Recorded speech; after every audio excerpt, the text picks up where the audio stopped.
बिस्मिल्लाहिर्रहमानिर्रहीम। अस्सलामुअलैकुम। हमारे चैनल कहानी हब ऑफिशियल में खुशामदीद। नाजरीन, मैं आज आपके लिए इंतहाई खौफनाक और दिलचस्प कहानी लेकर आई हूँ।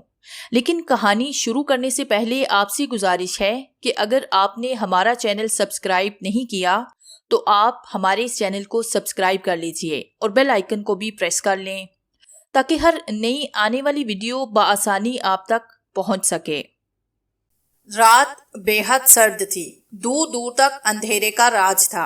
ऐसे में एक साया खतल मकतूर तेजी के साथ कदम बढ़ा रहा था, लेकिन उसका सर बार बार और जल्दी जल्दी आगे पीछे घूम रहा था क्योंकि वो मुख्तार था और माहौल का जायजा लेता जा रहा था।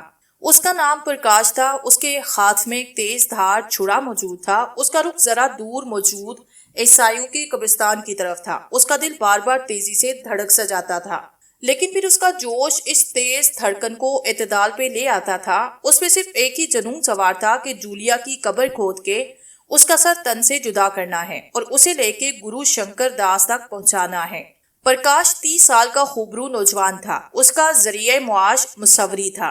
वो खूबसूरत मनाजिर और खूबसूरत लड़कियों की तस्वीरें बनाता। इस हवाले से उसकी दूर दूर तक शोहरत थी। उसकी बनाई हुई तस्वीरें बड़े महंगे दामों में बिकती थी। यही वजह थी कि वो पुरताइश जिंदगी गुजार रहा था। उसका जाती शोबा था जहां 3 मुलाजमीन काम करते थे। जीवन दास का काम गेट पे रहना और चौकीदारी करना था। अली अहमद उसका दस्ते राज था और उसके लिए नुमाइशों का एहतमाम करता। उसे बड़ी तनहा वसूल करता। बुआबा गशेरी उम्र रसीदा औरत थी जिसका काम खाना पकाना और बंगले की सफाई करना था। 6 माह कबल प्रकाश ने एक नौजवान और खूबसूरत लड़की को ख्वाब में देखा। उसके बाद वो लड़की उसे कई बार ख्वाब में नजर आई। उसका ख्वाब में नजर आना तो कोई परेशानी वाली बात नहीं थी, लेकिन जिस बात ने प्रकाश को परेशान कर रखा था वो ये थी कि उस हसीना ने प्रकाश को धमकी दी थी कि वो उसे 27 सितंबर को मार डालेगी। वो हर बार यही धमकी देती थी। शुरू में तो प्रकाश ने उस तरफ तवज्जो ना दी, लेकिन अब 27 सितंबर आने में सिर्फ एक माह रह गया था। उसने एक माहिर अमलियात गुरु शंकर दास से मुलाकात की, जिन्होंने हिसाब लगा के बताया कि वो लड़की दरअसल एक भटकी हुई खूनी आत्मा है और ऐसे कई लोगों को मौत के घाट उतार चुकी है। इन बातों से प्रकाश परेशान हुआ। उसने आगे पीछे से दरखास्त की कि वो किसी तरह उस आत्मा से उसकी जान छुड़वाएं। गुरु ने उसे बताया कि सिर्फ एक ही अमल के जरिए वो उस आत्मा से बच सकता है कि वो रात 2 बजे ईसाइयों के कब्रिस्तान में जाए और किसी नौजवान लड़की की लाश का सर काट के ले आए। प्रकाश 4 दिन से कब्रिस्तान की निगरानी कर रहा था, लेकिन मरने वालों में कोई भी नौजवान लड़की नहीं थी, जबकि आज लोग किसी जूलिया नामी नौजवान लड़की को दफना कर गए थे। प्रकाश कब्रिस्तान के सुलाखों वाले बड़े से गेट के सामने पहुंच के रुका। एक तरफ चौकीदार का कमरा था जिसमें हल्की हल्की रोशनी थी। उस कमरे का दरवाजा बंद था, लेकिन खिड़की के शीशे से अंदर का मंजर देखा जा सकता था। चौकीदार चारपाई पे बेखबर सो रहा था। प्रकाश ने आगे पीछे गर्दन घुमा के जायजा लिया। दूर दूर तक कोई ना था। वो एहतियात के साथ सुलाहें पकड़ के दरवाजे पे चढ़ने लगा। अचानक आहट हुई। चौकीदार की गिरफ्तार आवाज उसकी समाज से टकराई। कौन हो तुम? प्रकाश ने आहट सुनते ही गर्दन घुमाई और यूं उसने चौकीदार को देख लिया था। नीचे आ जाओ, नहीं तो गोली मार दूंगा, चौकीदार ने अपना रिवाल्वर वाला हाथ उठाते हुए कहा। रिवाल्वर की नाली का रुख उसकी तरफ किया। उसने सोचा कि फिलहाल नीचे उतर जाना ही बेहतर है। वो नीचे आया। चौकीदार उसके करीब आके रुका। चौकीदार के चेहरे पे बड़े खूनखार तासरात थे। अंदर क्यों जा रहे थे? उसने प्रकाश की आंखों में देखते हुए पूछा। दरअसल मैं, प्रकाश ने नरम लहजे में कहते हुए अचानक तेजी से हरकत की और अगले ही लम्हात में रिवाल्वर चौकीदार के हाथ से छूट के दूर जा गिरा।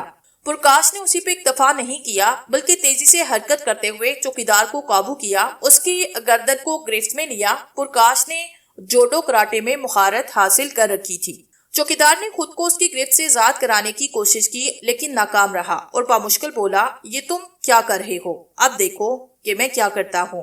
प्रकाश इत्मीनान से बोला और फिर उसने चौकीदार की गर्दन पे दबाव डाला। सीधी तरह कमरे में चलो, नहीं तो तुम्हारी गर्दन तोड़ दूंगा। चौकीदार को उसकी ताकत का अंदाजा हो चुका था, इसलिए वो चल पड़ा।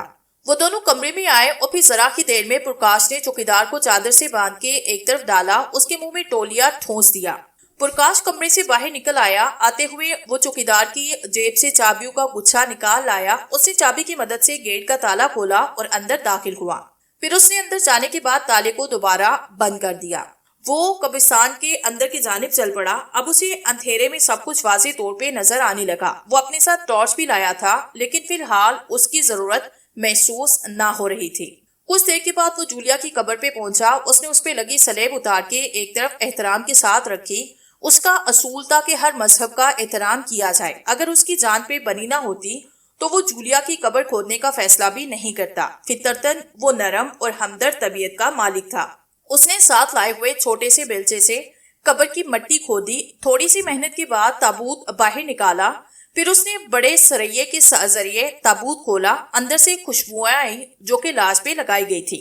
अपनी कार्रवाई के दौरान वो टॉर्च जला चुका था। अब उसने टॉर्च की रोशनी जूलिया के चेहरे पे डाली। ऐसी उछल पड़ा जैसे उसे बिच्छू ने डंक मार दिया हो, क्योंकि वो जूलिया ही तो थी जिसे वो ख्वाब में देखता रहा था। उसके एसाब शल होने लगे, लेकिन फिर उसे अपने कराटे के इंस्ट्रक्टर की बात याद आई कि हर तरह के हालात का मुकाबला करो। उसने फौरन खुद को संभाला। अभी वो सोच ही रहा था कि क्या करे। जूलिया की लाश ने आंखें खोली और ऐसे देखा प्रकाश के दिल की धड़कन कई गुना तेज हो चुकी थी। जूलिया की लाश के चेहरे पे मानेखेज मुस्कुराहट नमूदार हुई और फिर से वो लाश उठने लगी। प्रकाश ने पहले सोचा कि भाग जाए, लेकिन फिर उसने सोचा कि जब वो लाश हरकत कर सकती है तो इसे भागते हुए पकड़ भी सकती है। उसने अपने हाथ में दबा हुआ चूड़ा उस लाश के सीने में पेवस किया, लेकिन इस लाश को कुछ न हुआ। वो बदसूर उठती रही। अब प्रकाश के पास दूसरा रास्ता भागने का था, इसलिए उसने तेजी से पलट के गेट की तरफ दौड़ लगाई। उसे अपने उकब से उस लाश के खून खार अंदाज में हंसने की आवाज सुनाई दी। वो ज्यादा दूर नहीं जा सका। उसे रुकना पड़ा क्योंकि उसके सामने एक साया आ खड़ा हुआ था जो कि कब्रों के उकब से नमूदार हुआ था। प्रकाश ने उस साए पे रोशनी डाली। वो जिसामत में बिन मांस जैसा था, लेकिन उसका चेहरा बेहद खौफनाक और मकरूह था। उसकी दो बड़ी बड़ी गोल आंखें थी जो अंगारों की तरह सुरख थी। वो बला किसी दरिंदे की तरह गरा रही थी। प्रकाश ने दाएं जानिब दौड़ना शुरू कर दिया, लेकिन वहां भी एक बला नमूदार हुई और प्रकाश बाएं जानिब दौड़ने लगा।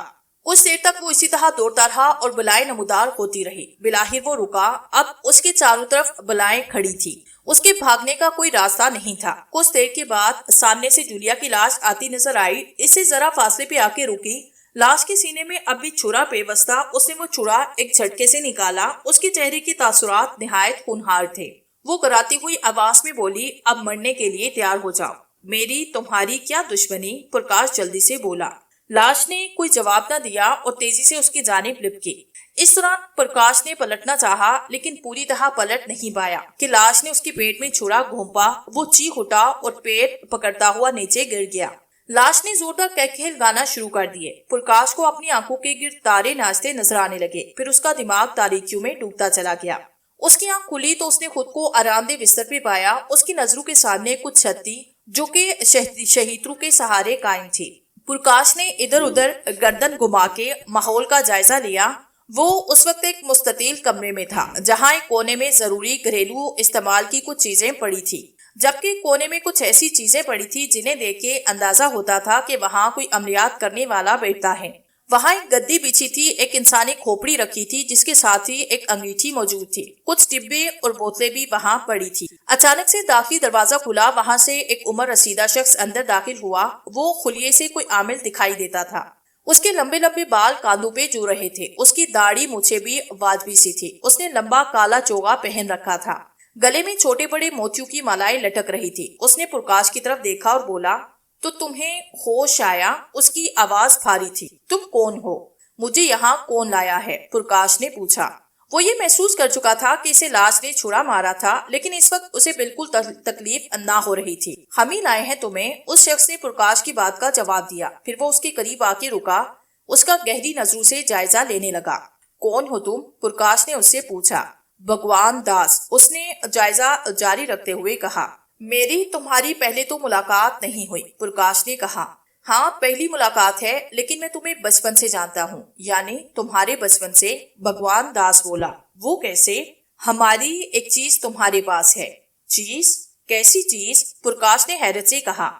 ये हम तुम्हें बाद में बताएंगे, फिलहाल तुम उठ के बैठो, वो बोला। प्रकाश उठ के बैठा। हैरत से अपना जायजा लेके भगवान दास की तरफ देख के बोला, मुझे तो बड़ा घाव लगा था, लेकिन अब मैं बिल्कुल ठीक कैसे हूँ? ये हमने किया है, भगवान दास ने बताया। तुमने? प्रकाश ने हैरत भरी नजरों से उसकी तरफ देखा। आखिर कैसे? अपने इल्म के जोर से। अच्छा, अब तुम हमारे साथ आओ, एक जरूरी काम है, वो बोला। प्रकाश चारपाई से उतर के भगवान दास के साथ चल पड़ा। फिर वो दोनों कमरे से बाहर आए। इतराफ में वसी मैदान था जहाँ कहीं कहीं दरख्त भी नजर आ रहे थे। करीब ही एक कच्चा मकान था। वो दोनों करीब ही मौजूद एक दरख्त के नीचे आए। जमीन की तरफ इशारा करते हुए भगवान दास ने प्रकाश से कहा, यहाँ बैठ जाओ। प्रकाश वहां बैठ गया। अब मैं तुम्हारे ऊपर कुछ अमल करने वाला हूँ। तुम्हें कुछ तकलीफ होगी, लेकिन तुमने बर्दाश्त करना है। भगवान दास ने उसकी तरफ देख के कहा, वैसे फिक्रमंद होने की जरूरत नहीं, बल्कि हकीकत ये है कि ये अमल तुम्हारी बेहतरी के लिए है। ठीक है, प्रकाश बोला। भगवान दास ने अपने चोगे की जेब से एक छोटी सी पुड़िया निकाली। उसे खोल के प्रकाश के सर पे उल्टा। वो सफेद सफूफ था जो प्रकाश के बालों के अलावा उसके कपड़ों पे भी गिरा। भगवान दास प्रकाश के सामने आलती पालती मार के बैठ गया। उसने दोनों हाथ जोड़े, आंखें मूंदी, फिर वो जेरे लब बड़बड़ाने लगा। उसके अल्फाज वाज़ेह तौर पे प्रकाश के कानों तक नहीं पहुंच रहे थे।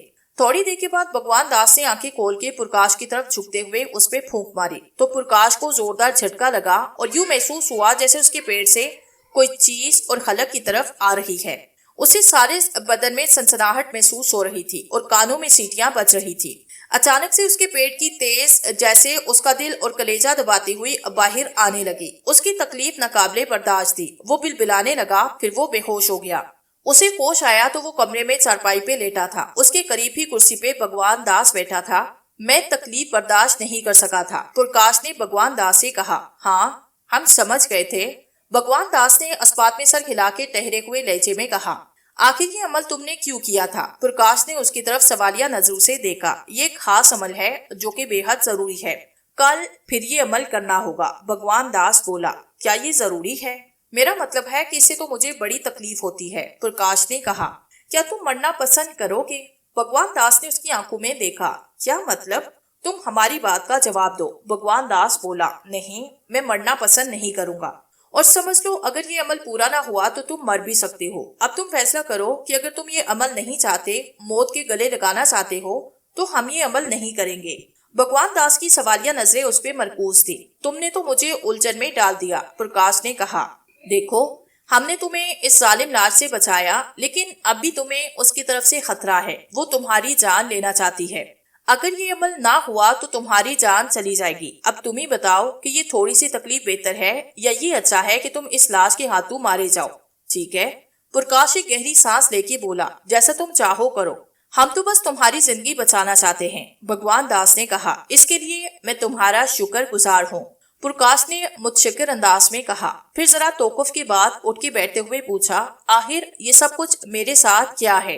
वो जिंदा लाश कैसे हो गई और वो लड़की मुझे ख्वाब में भी नजर क्यों आती थी? इन सब बातों का जवाब तुम्हें मिल जाएगा, लेकिन तुम्हें जरा सब्र करना होगा। कुछ ऐसी बातें जो अभी हम तुम पे वाजे नहीं कर सकते, भगवान दास ने कहा। प्रकाश के चेहरे पे उलझन फैली, जिसे भगवान दास ने महसूस किया और बोला, तुम्हें फिक्रमंद होने की जरूरत नहीं। अब वो लाश या कोई और तुम्हारा कुछ नहीं बिगाड़ सकता। तुम हमारे पास पूरी तरह महफूज हो और हम चाहते हैं कि जब तमाम खतरात टल जाएं तो तुम अपने घर जाओ। हम तुम्हें तुम्हारी जिंदगी बचाना चाहते हैं। हमारी जिंदगी का मकसद ही दूसरों के साथ भलाई करना है, क्योंकि हमारे गुरु ने हमें यही सिखाया और यही हुक्म दिया कि हर मुसीबत ज़दा की मदद करो, और वही हम करते हैं। अगर हम उस रात कब्रिस्तान न पहुंचे तो तुम्हारा खून बह जाता और तुम मर जाते, लेकिन हमने मौके पे पहुंच के तुम्हारी जान बचा ली। हम तुम्हें यहाँ ले आए, तुम्हें ठीक किया। बस अब कुछ खतरात हैं, उन्हें भी टल जाने दो, फिर सुकून के साथ अपने घर चले जाना। ठीक है, जैसे तुम्हारी मर्जी, प्रकाश ने कहा। अच्छा, अब हम लोग खाना खाएंगे। अभी जरा देर में हमारी एक दासी खाना लेकर आएगी, तुम बेफिक्र होके खाना, भगवान दास ने कहा। उसी वक्त कमरे का दरवाजा खुला और एक हसीनो जमील नौजवान लड़की हाथ में ट्रे लिए अंदर दाखिल हुई। प्रकाश उसके हुस्न में खोसा गया। उसकी सुर्खो सफेद रंगत थी। उसने जोड़ा बांध रखा था, नीली साड़ी पहनी थी। उसकी बड़ी बड़ी दिलकश आंखें, गोल चेहरा, होंठ गुलाबी और जैसे खूबसूरती से तराशे गए थे। उसने ट्रे लाके चारपाई पे रखी। उसमें जौ की रोटियां और सालन था, जबकि एक प्लेट में चावल थे। उस जग में पानी था। 2 शीशे के गिलास और कुछ प्लेटें और चमचे भी रखे थे। प्रकाश, खाना खाओ, भगवान दास ने खाने की तरफ हाथ बढ़ाते हुए कहा। तुम्हें मेरा नाम किसने बताया? प्रकाश कदरे हैरत से पूछने लगा। हम सब कुछ पता कर लेते हैं, हमारे पास बेर हैं, सब कुछ बता देते हैं। प्रकाश मजीद कुछ न बोला। वो दोनों खाना खाने लगे। भगवान दास सिर्फ जौ की रोटियां खा रहा था। क्या तुम कुछ और नहीं खाओगे? प्रकाश ने सवाल किया। नहीं, बस यही हमारी खुराक है। वो लड़की करीब ही एक और कुर्सी पे बैठ चुकी थी। प्रकाश उसे बार बार चोरी चोरी तक रहा था। लड़की उसकी तरफ मुतवज्जे नहीं थी। कुछ देर के बाद उन्होंने खाना खाया तो वो लड़की बर्तन लेकर चली गई। क्या ये लड़की तुम्हारी बेटी है? प्रकाश ने भगवान दास से पूछा। नहीं, वो मेरी बेटी नहीं। भगवान दास ने कहा। तुम्हें अच्छी लगी क्या? प्रकाश शर्मिंदा हुआ। उसे ऐसे महसूस हुआ जैसे भगवान दास ने उसकी चोरी पकड़ ली हो। वो खंखार के बोला। वो दरअसल में समझा कि तुम्हारी दासी कोई उम्र रसीदा औरत होगी और तुम्हारी तवक्को की बरक्स एक खूबसूरत कन्या निकली। भगवान दास के लहजे में कुछ शोही थी। हाँ, मैं यही सोच रहा था कि इतनी नौजवान और खूबसूरत लड़की तुम्हारी दासी कैसे बन गई। दरअसल ये हमारी एक दासी की बेटी है जो सोरगबाज हो चुकी है। इस कन्हैया का नाम सरस्वती है और हमने ही इसे पाला पोसा। बेटियों जैसी है हमारे लिए, भगवान दास ने कहा। प्रकाश खामोश रहा। कुछ देर के बाद भगवान दास उठ खड़ा हुआ, गद्दी की तरफ चला गया। वहां से उसने इंसानी खोपड़ी उठाई, पलट के प्रकाश की तरफ देखते हुए बोला। अच्छा, अब हम जा रहे हैं। तुम आराम से बेफिक्र होके सो जाना, कल सुबह मुलाकात होगी। बेहतर। भगवान दास कमरे से बाहर चला गया और तमाम तर संगीन हालात के बावजूद प्रकाश सरस्वती के मुतालिक सोचने लगा।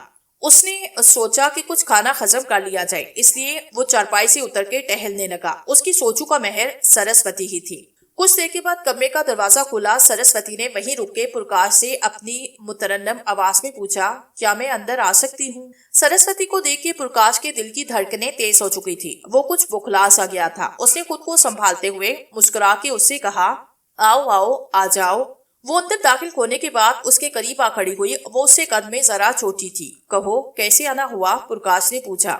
आपसे बातें करने को दिल चाह रहा था, उसने कदरे शर्माते हुए जवाब दिया। क्या? प्रकाश ने बड़ी मुश्किल से खुद को संभाला। अब उसकी बात सुन के वो एक बार फिर बुखलाया।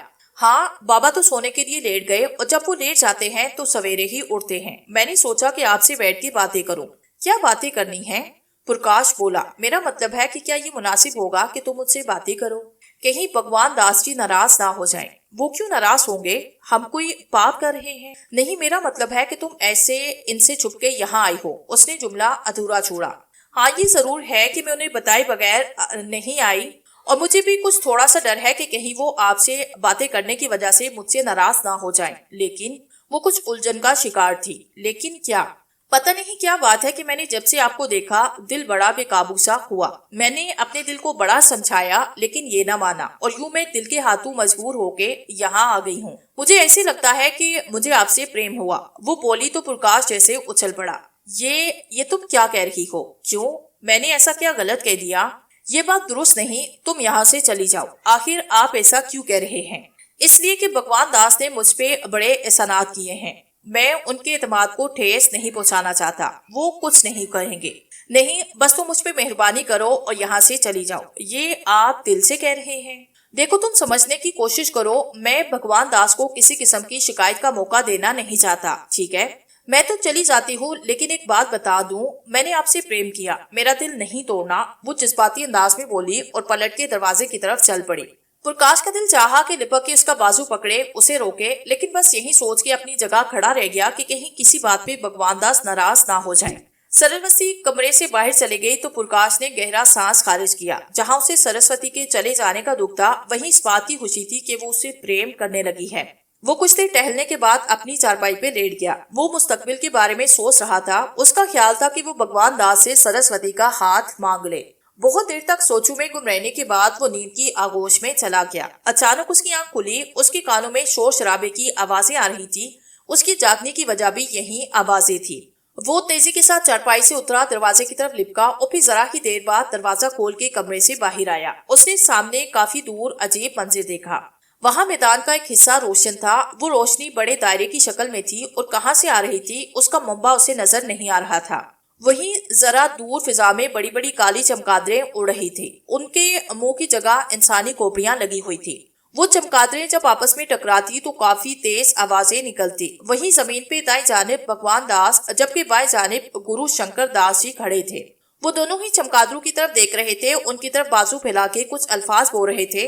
वो अल्फाज किसी ऐसी जुबान के थे जो पुरकाश नहीं समझा था। तुम अंदर कमरे में चले जाओ, भगवान दास ने पुरकाश की तरफ देख के बुलंद आवाज में कहा। नहीं, तुम यहीं खड़े रहो, गुरु शंकर ने उसी तरह बुलंद आवाज में हिदायत दी।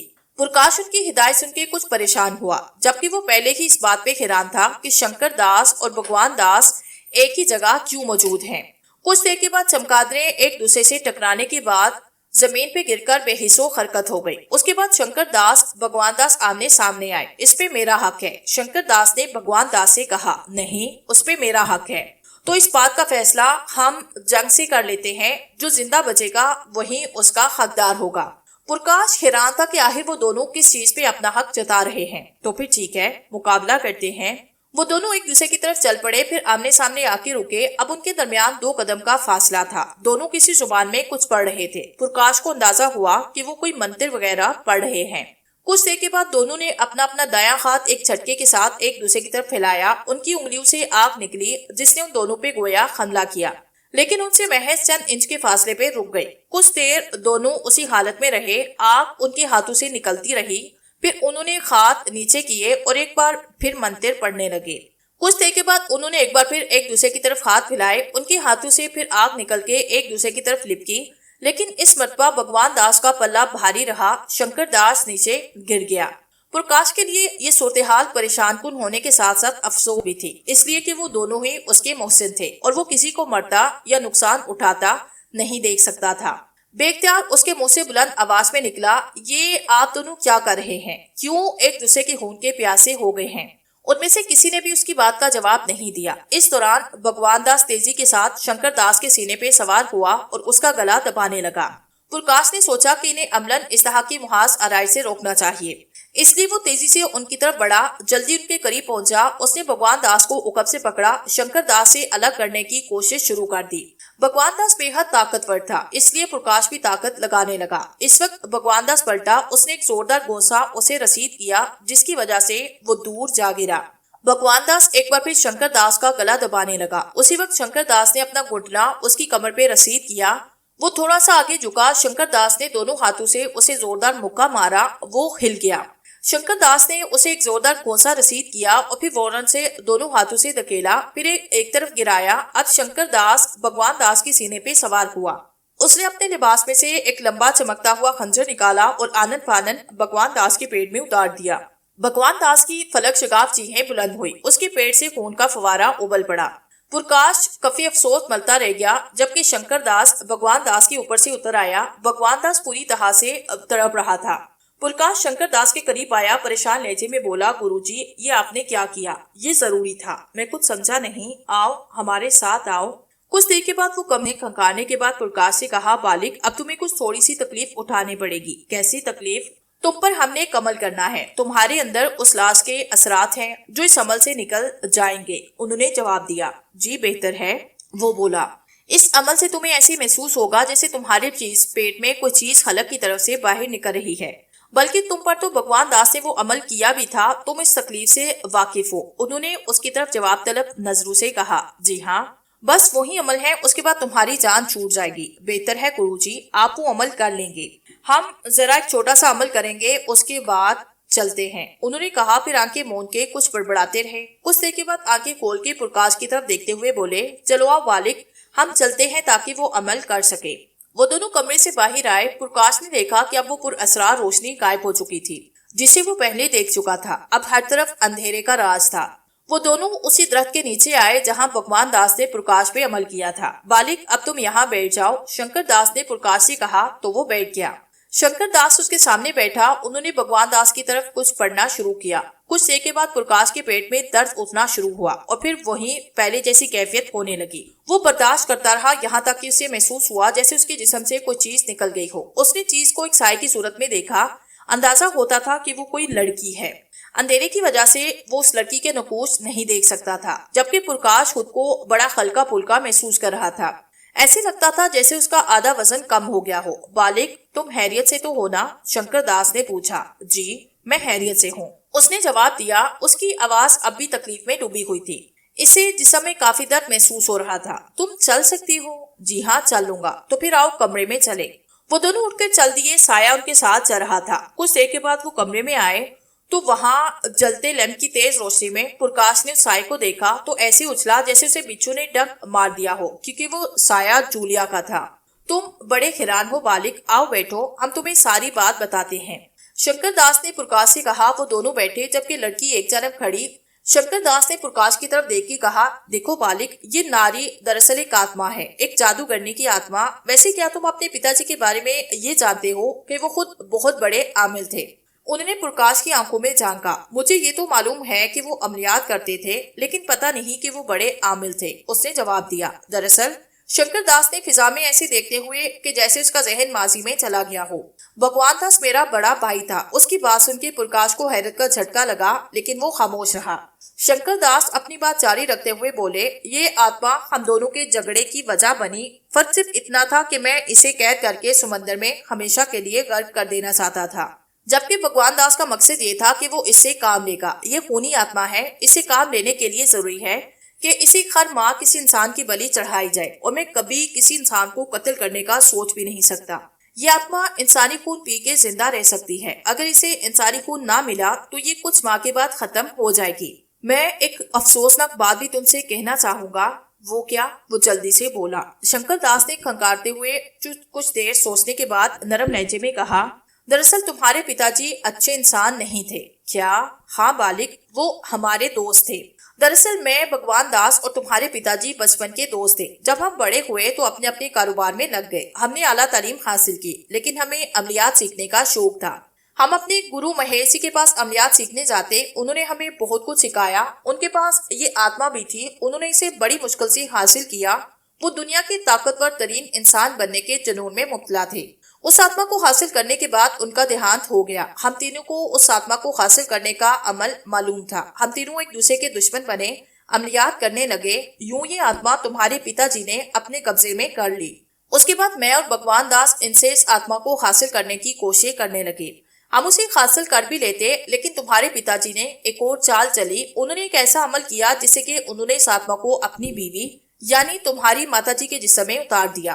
तुम्हारे पिताजी तुम्हारी माताजी को ज्यादा पसंद नहीं करते थे, इसलिए उन्होंने तुम्हारी माताजी के जिस्म में ये आत्मा कैद कर दी। इससे तुम्हारी माताजी को शदीद तकलीफ हुई, लेकिन वो कुछ नहीं कर सकती थी। तुम उनके पेट में थे, उनका बीमारी की वजह से देहांत हुआ। ये आत्मा तुम्हारे जिस्म में आई। इस बात का तुम्हारे पिताजी को भी हो गया था। उन्हें अंदाजा था कि अगर तुम्हारी माताजी को जलाया गया तो तुम भी जल जाओगे। वो आत्मा आजाद हो जाएगी। इसलिए तुम्हारे पिताजी तुम्हारी माता की लाश को लेके जंगल में चले गए। वहां एक लेडी डॉक्टर के जरिए तुम्हारी पैदाइश करवाई। तुम्हें लेकर यहाँ बम्बई से पूना चले गए। वहां तुम्हारे रिश्तेदार हैं। उसके बाद उनका ख्याल यही था कि तुम्हारे ऊपर कोई अमल करके उस आत्मा को तुम्हारे जिस्म से निकाल लेंगे और किसी महफूज जगह पे महफूज कर लेंगे। लेकिन अफसोस के एक हादसे में उनका देहांत हुआ और बस तुम्हें यहाँ तुम्हारी खाला के घर पहुंचा दिया गया, जहाँ तुम्हारी परवरिश हुई। अब कुछ ही अर्सा के बाद उस आत्मा ने तुम्हारी जान ले लेनी थी, क्योंकि इससे ज्यादा अरसा वो तुम्हारे जिस्म में रह के तुम्हें नुकसान नहीं पहुंचा सकती थी। हाँ, अपने मुकर्रर वक्त पे वहां से निकलते वक्त वो तुम्हें मार देती या फिर जिस्म से बाहर आने के बाद मार देती, इसलिए कि वो तुमसे शदीद नफरत करती, क्योंकि तुम्हारे पिता ने उसे कैद किया था। इधर भगवान दास इस इंतजार में था कि ये आत्मा तुम्हारे जिस्म से निकले तो वो उसे कैद करे, जबकि हमने तुम्हारे जहन में ये बात डाली कि तुम इलाज के लिए हमारे पास आ जाओ।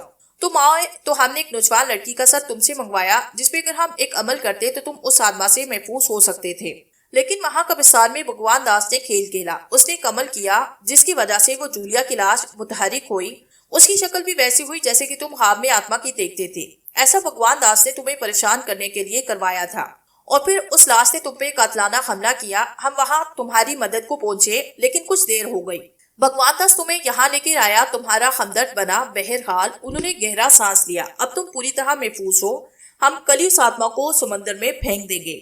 आपने मुझसे बहुत बड़ा एहसान किया गुरुजी, प्रकाश ने कहा। एहसान नहीं, तुमने हमें गुरु बनाया, इसलिए हमने तुम्हारी मदद की। और वैसे भी इंसानियत की खिदमत, दुखी इंसानों की मदद, इन पे हम यकीन रखते हैं। बस हमारी एक नसीहत हमेशा याद रखना, किसी को दुख न देना और इंसानियत की खिदमत करना। मैं ऐसा ही करूंगा गुरुजी, उसने पुरअज़म लहजे में कहा। उस वक्त दरवाजा खुला और सरस्वती अंदर दाखिल हुई और शंकर की तरफ देख के बोली, शंकर जी, मैंने आपकी सारी बातें सुन ली। आप मुझे नहीं चाहते। मैं भगवान दास की शंकर ने उसकी बात कता करते हुए कहा, हम तुम्हारे बारे में सब जानते हैं, तुम्हारी माँ के बारे में भी, जिसे भगवान दास ने कमल के दौरान कत्ल कर डाला था। ये आप क्या कह रहे हैं? वो हैरत से बोली। हम ठीक कह रहे हैं, तुम्हारे पिताजी भगवान दास के दोस्त थे, तुम्हारी माता खूबसूरत थी। भगवान दास ने तुम्हारे पिताजी को कत्ल करवाया, फिर तुम्हारी माताजी को जबरदस्ती अपने साथ रखा और जब उनसे दिल भरा तो उन्हें कत्ल कर दिया। तुम छोटी थी, इसलिए भगवान दास ने तुम्हें दासी बनाया ताकि तुमसे घरेलू काम लेता रहे। तो वो मेरे माता पिता का कातिल था, सरस्वती नफरत से बोली। हाँ बहरहाल, अब वो नरक में चला गया, उसे भूल जाओ। सरस्वती ने एक गहरा सांस लेके सर झुकाया। सरस्वती, हौसला करो, भगवान दास को उसके किए की सजा मिल गई, आओ बैठ जाओ। पुरकाश ने उसे तसल्ली देते हुए चारपाई पे बिठाया। सरस्वती की आंखों से आंसू रवां थे। अगले दिन शंकर उसने आत्मा को समुद्र में फेंका। एक हफ्ते के बाद पुरकाश और सरस्वती ने शादी कर ली। वो दोनों एक दूसरे से मिल जाने के बाद खुश थे। उन्हें मुस्तकबिल में भी खुशियां नजर आ रही थी, लेकिन वो जब भी अपने माजी के बारे में सोचते तो सहम जाते।